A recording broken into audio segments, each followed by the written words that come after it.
get myself here yet. I was like, yeah, we can work it out. Now playing desert rock, and then you guys toured all the major festivals, right? Wacken, Yeah, Rocken. yeah, man. How's that experience going on Europe and all these big Oh, festivals? bro, wow, wow, dreams, man. Like those were. See, you gotta understand. Again, we were those guys in Dubai, man, learning all of this stuff ourselves. So we would. It's funny you asked me that because I remember spending weekends with Rami and James, watching the Wacken DVDs, watching the DVDs of Whitfall Force and Hellfest and Summer Breeze and all these festivals that will put out yearly DVDs of the lineups and the shows. One Right. song, one live video of the band from that lineup they played. So we used to watch and we used to spend weekends doing these things, and then to get to play those same festivals was like, holy crap! Who would have thought, man? Oh, I remember this one time we were watching a waiter from Poland playing live in Wacken, and at the time our drummer, a guy called Alan, and we listen, man. We were geeking out. We were freaks. We were metal fans, man. We would listen to albums religiously, study them, like actually sit down and press play and listen Mm. together. Like that's how deep we were into this stuff. So the same way we would spend weekends watching videos of bands and watching DVDs. And I remember the drummer at the time, Alan, was telling Rami James and myself, sitting down in the couch watching this stuff, saying, "Man, how cool would it be to play a show like that? You know, like the Wacken experience." And then, man, uh, five we played Wacken in 2009. 4 years later, we're fucking doing exactly what you said.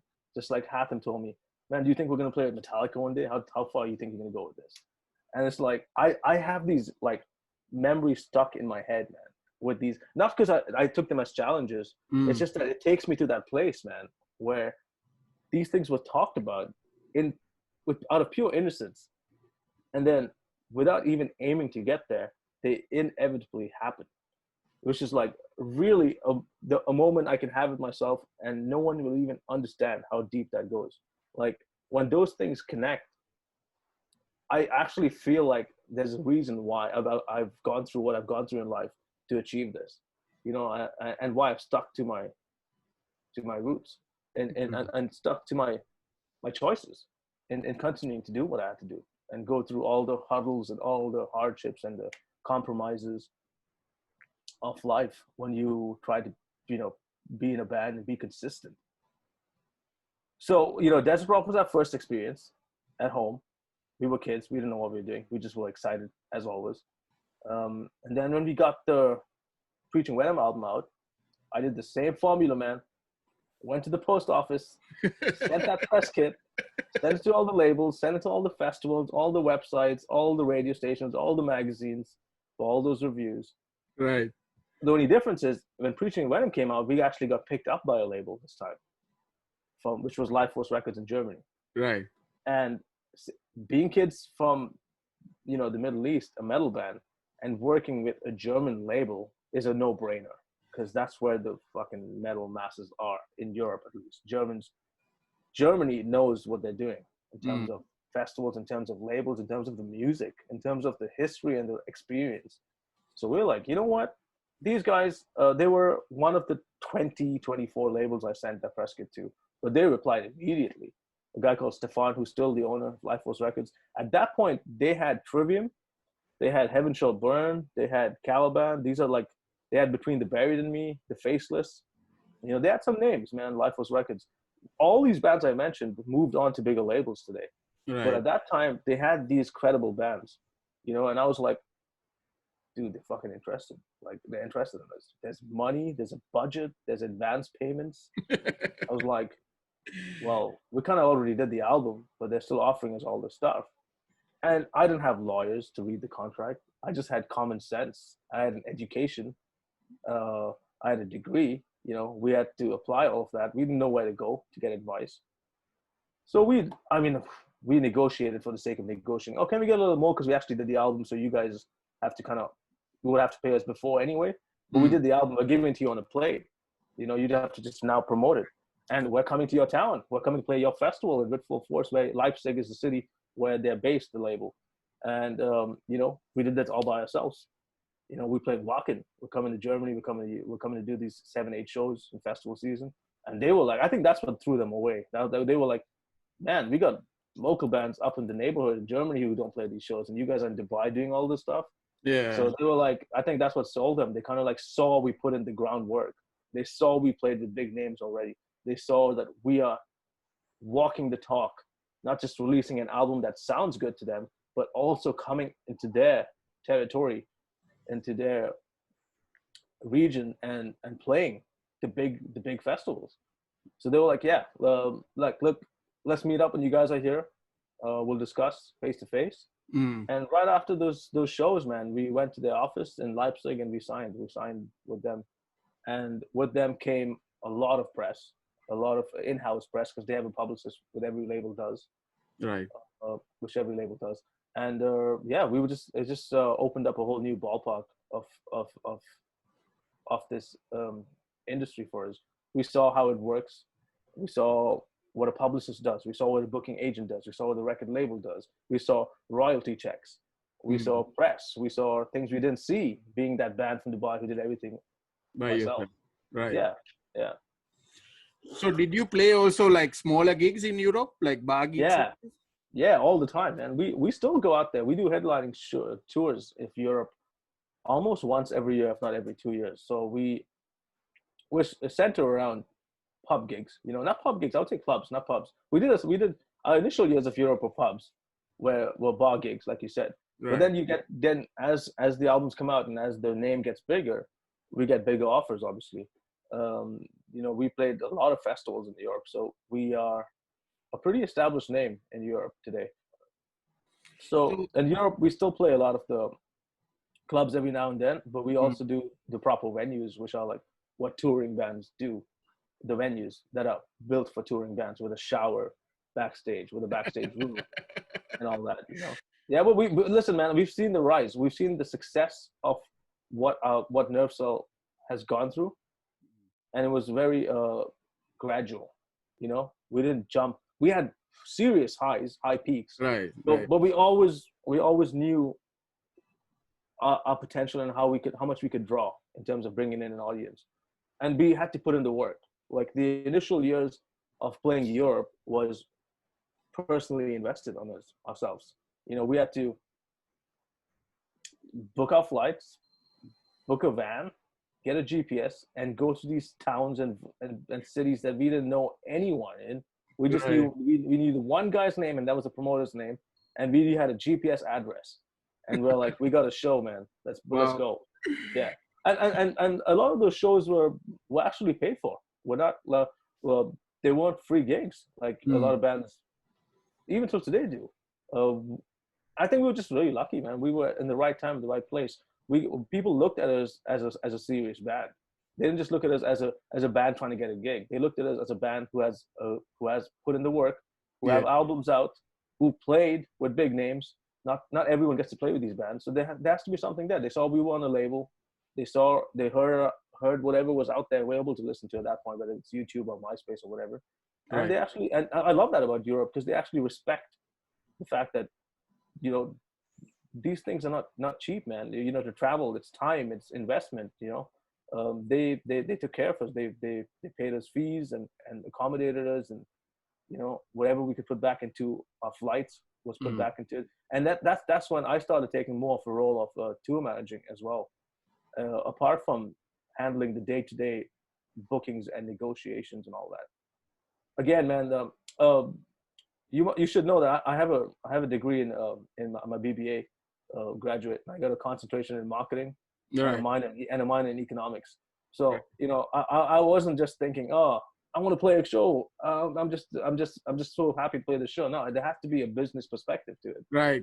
And I started applying that at a time where I knew that we have fans who are going to pay tickets to come watch us. I didn't just put it out there that we're going to play, but you need to give us our requirements, which is 1, 2, 3, 4. No, I wouldn't do that, because I understand from a business perspective they need to run a business too as a promoter. So I was very reasonable in my approach, and I would see as we were growing, I could demand more, because I could see the interest coming into our inbox of all these promoters asking us to play, booking us to play. and that doesn't just come from anywhere. That comes because they're seeing something. They saw this interview we did. They saw us play at Wacken. They saw us play at Summer Breeze. They saw us play at Red Full Force. They saw people talking. They know they talk to their local communities. People refer us. So, you know, it's a hard industry, man. I feel sorry for a lot of the new bands because there's so much to learn, Mm. and it's there's so much out there. It's saturated. You know, you can get lost in it very soon, and the attention span for any A&R person in a label to actually check your band out is really less than 5 minutes. Yes. So it's rough, man. So for Nervecell's sake, I mean, from what I can say from my experience, I just think that we were really at the right time, the right place, at a time where the Middle East was erupting for metal, and we were part of that rise. And I Yeah, think, but I also noticed that I think one thing that attracted me to Nervecell is that you guys kind of had the whole package, right? Like you put out songs, you had albums, you had great artwork, you had great merch. okay, And yeah, when I look at the lineup, you know, there's a thing about the band's lineup itself, right? People get I appreciate that. right. Yeah, So all that really, that's why I think I talked to you like in 2011 during the show, like when you came to okay, Philippines, just over the barrier. I was just right, talking to yeah. you first time. I So remember that, bro. I remember that. yeah, Yeah, so you it's I feel that you guys have that figured out, that the whole formula to be, you know, a marketable band, right? So that's probably it. thanks, man. I really value that sort of insight, man, because I know you're a guy who's seen a lot of bands, not Yes. just a handful. I know you've seen that. I know you can assess a band who's serious and is passionate about it right from when they open their mouth and speak, or right from the way they hold themselves. Right. So, I mean, I see that in a lot of bands, you know. So, thank you. Yeah, I think what you said is you touched on a lot of topics that I didn't even talk about myself, like the artwork, the sound, the production. We spend a lot of money on that stuff, man. Mm. It's not cheap. I mean, if you want to be out there internationally recognized, and when we started taking ourselves seriously as an internationally recognized band and stop thinking of ourselves as just a Dubai band, we had to play the part. We had to get a sound that was industry accepted. We had to get a sound that was up there with all the bands we listen to as genuine fans. Artwork is a huge part in what our teams are and what we sing about. So we started working with all the key players. You know, Mhm. if a label is gonna put money behind you, you can't slack. You know, they could take any other band on earth. So we always, you know, put ourselves in check, man. We did the research, we did the groundwork. We, like you said, worked on appearance, worked on quality, Mm. and and me, honestly, like I love talking to fans. I love getting insight. I love talking and finding out how they found out about us, because it just blows my mind away. Mm. For something I wrote in my bedroom that I'm getting able to fly to play on to thousands of people or hundreds of people for something I wrote in my freaking bed, which I sleep at night every day. You know, like sit down and just came up with something. That's just like crazy, man. Um, and I loved it, man. I love that. I love that people see Nervecell more than just the music, because there's personalities involved, you know, in the band. There's what you speak to James, what you speak to Rami, what you speak to me could be different in many ways. It can transform. So like I guess you know, Vernon, who was a Pulp SummerSlam promoter, said the same thing to me. He said, I like you guys because you'll have this thing, you'll have this package, you have yourself, who's the long hair dude, and then you have James, who's that angry Arab Middle Eastern looking guy, and Right. then you have Rami, who's like very suspicious looking. And it's like, when you guys play death metal and you're all from the Middle East, it just like, it sounds intimidating, you Yes. know. Yes. So I was like, wow. Yeah, I don't really look at it that way, you know. It's cool though. It's cool because I can see how people would think that way. And another thing is, touching on this topic, is like whenever we're in Europe, man, there was this time in the initial stages where all the journalists would say like, "Oh, you guys are so exotic," and I was like, "That just sounds really not metal to me," you know. But to them, it's like, yeah, that's really cool. Dubai, wow, and there's death metal there, and you guys are very exotic. And I was like, fuck, that term is used way too much, man. Right. And it was like, whatever works, man. I would take it. You know, it was like all the interviews we did, there was like more curiosity about how are you guys playing extreme metal, the music we love here, and it's so freely expressible in the Middle East. How is that possible? I was like, Right. I Right. don't know, man. Blame MTV Headbangers Ball because that's what got me going. You know? Yeah. Yeah.